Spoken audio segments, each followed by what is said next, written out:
Hello and welcome to all our viewers. My name is Osman Mulaji and I am a partner at PwC in Johannesburg. And I'm joined today by my fellow partner Dhirend from PwC in Mauritius, who's going to talk to us a little bit about doing business in Mauritius. So Dhirend, tell us a little bit about your country, about the people and what opportunities there are for doing business in Mauritius. So thank you, Osman. In fact, it's a pleasure to be here in SA as part of the Doing Business in Africa initiative.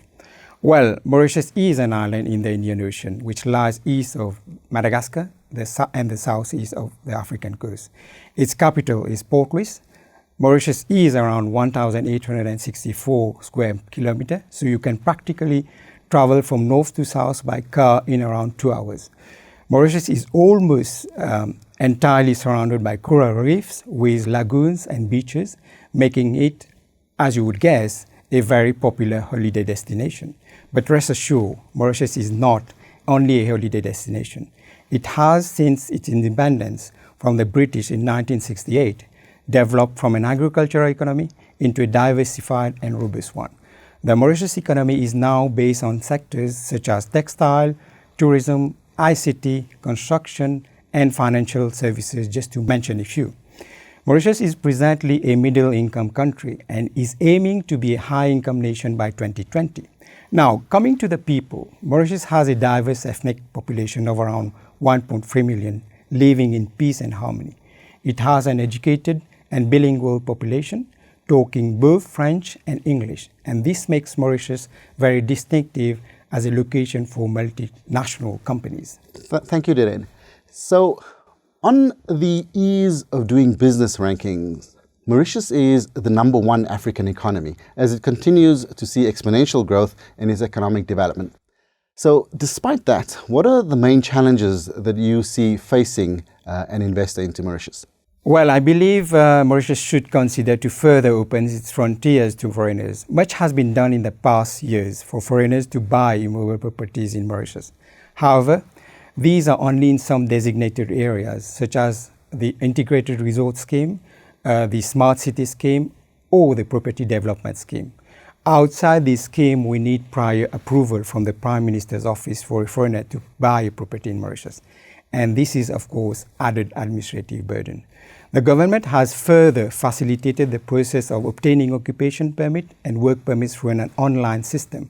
However, despite the use of technology, the process remains tedious, which causes, of course, delay to get the permits, and this could be a challenge.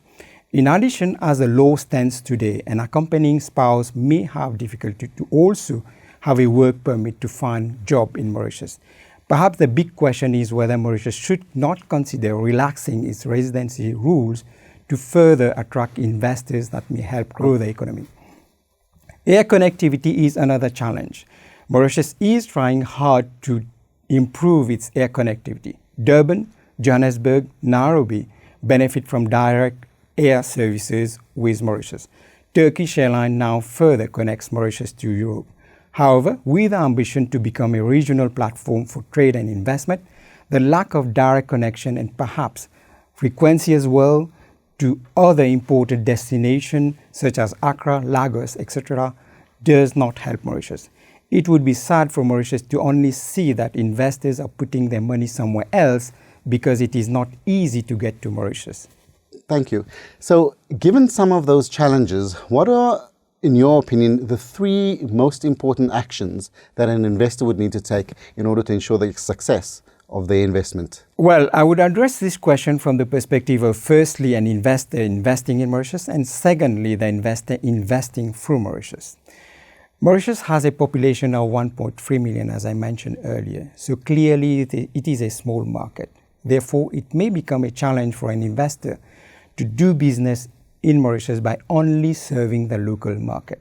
But that said, some investors have been quite successful in doing business in Mauritius by identifying, of course, the right market.